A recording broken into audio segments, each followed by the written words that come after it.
100 লোককে ডাইকিয়া নিয়ে 100 লোকের এই 3 ঘন্টা সময় নষ্ট করে তারা বলতেছে কি, না আমরা আজকে আলোচনা শুরু করবো না, আজকে শুধু আমরা আসছি জানাইতে আপনাদেরকে আমরা রিপোর্টটা পাইছি। What a hypocrisy!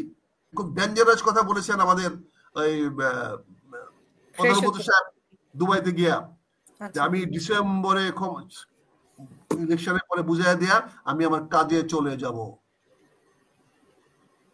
উনি কিন্তু ওনার কাজে চলে যাওয়ার ঘোষণা দিয়ে দিয়েছেন অলরেডি। তার মানে উনি আরেকজন লোক খুঁজতেছেন। 40-50 সদস্য বিশিষ্ট একটা মন্ত্রী পরিষদ বানান আর রাম ধুলাই শুরু করেন প্রশাসনকে ঠান্ডা মানান। আর্মিকে বলেন ঐক্যবদ্ধ থাইকা ঠিক পথে কাজ করতে, যেভাবে বিদেশে মিশন করে সেভাবে কাজ করতে। এনে কমান্ড কন্ট্রোল ঠিক করেন আর্মির দিয়ে। আর্মি অ্যাকশন মানে অ্যাকশন, আর্মি মধুখানা। আপনি যে বিষয়টা আজকে দিয়েছেন আসলে রাজনীতিবিদদের জন্য, কারণ আমাদের সব দলেরই মাথা কাটা, তখন সব একটা দলের মাথা কেনা এখানে সব মানে অন্য লোকদের করতেছে। কাজে এখানে ইউনূস সাহেব এবং এখন তাকে হাতে নিয়েছে রিয়াজ কি আবার আমেরিকান সিটিজেন্স ভাইস চেয়ারম্যান বানিয়েছেন, উনি আলোচনা করবে। আমি মনে করি কোন বড় রাজনৈতিক দল এদের সঙ্গে কথা বলা উচিত না। কমিশন করে দিয়েছে, কমিশন মানে একটা কেরানি। Commission is not a leader. Commission হচ্ছে দাপ্তরিক কমিশন, তাদেরকে দেওয়া হয়েছে এই কাগজগুলা কম্পাইল করে নিয়ে আসো, রিপোর্ট গুলা কম্পাইল করে নিয়ে আসো, কারণ তারা এত সময় দেখার। They are the clerks to advisor. They will assist advisor.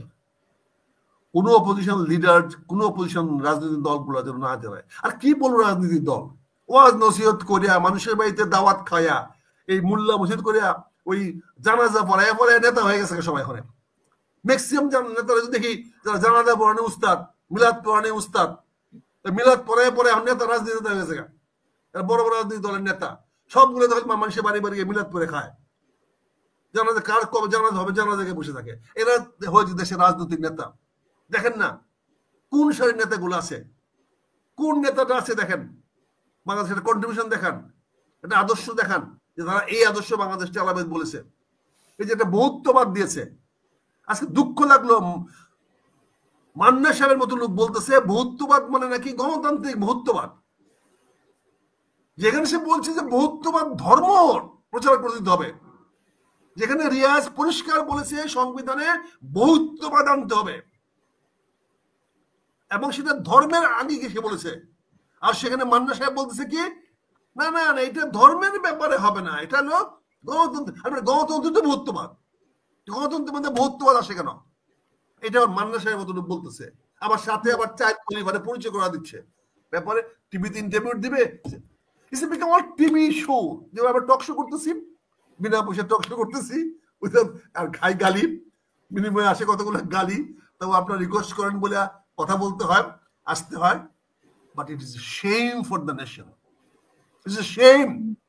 এই ধরনের পলিটিক্যাল লিডাররা ছাগলের মতো গিয়া ডাক দিলেই চলে যায়, গিয়ে আবার বলে আমরা আপনাকে আনছি আলোচনা করার জন্য না, শুধু কথা বলার জন্য, আমরা কি করতে জানানোর জন্য।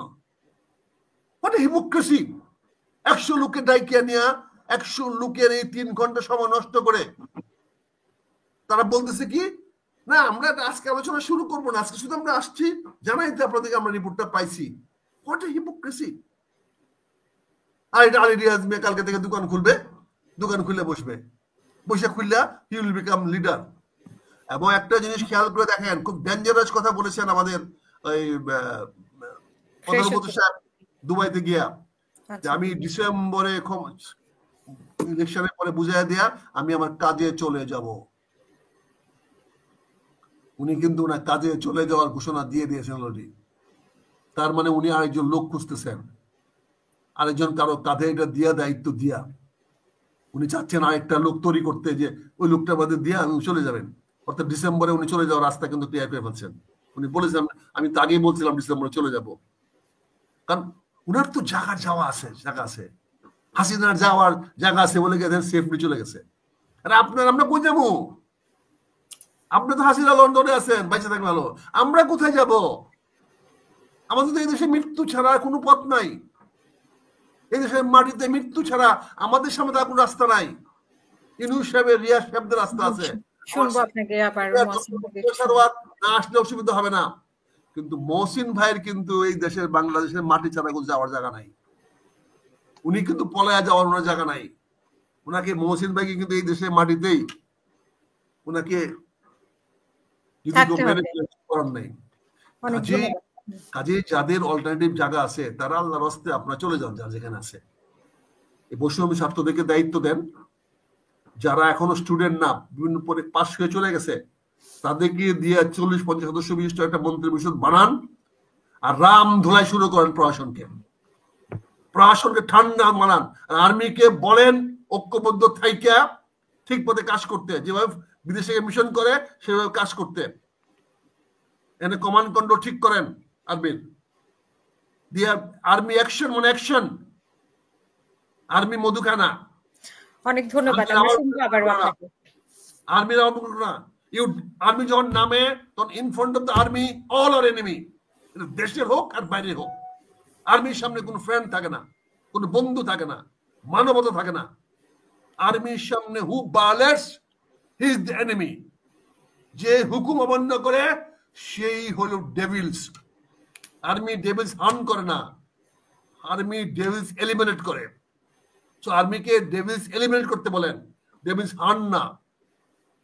সে যেই ডেভিলস হোক তাকে হার্ন না, তাকে এলিমিনেট করেন।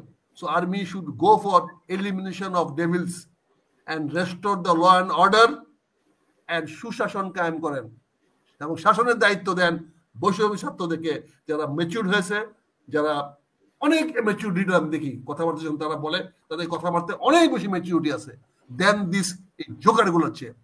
জোকারগুলো রাজনৈতিক দলের নেতা হয়ে গিয়া ওখানে গিয়া হালুয়া রুটি খুঁজে খালি, এগুলোর চেয়ে তারা অনেক বেশি ম্যাচিউর। গিভ দেম পাওয়ার, এম্পাওয়ার দেম। এম্পাওয়ার্ড হইলেই মানুষ হয়ে যায়। অনেক ধন্যবাদ। আমি শুনবো মেজর আক্তার। 31 বছর বয়সে মহসিদুং চায়নার দায়িত্ব নিয়েছিল। 31 বয়সে বাংলাদেশের নেতা এরকম অনেক আছে। I find more than dozens আছে যারা বাংলাদেশের দায়িত্ব নিতে পারবে এই 31 বছর বয়সের মধ্যে। এদেরকে দেন, empower them, empower them, empower them.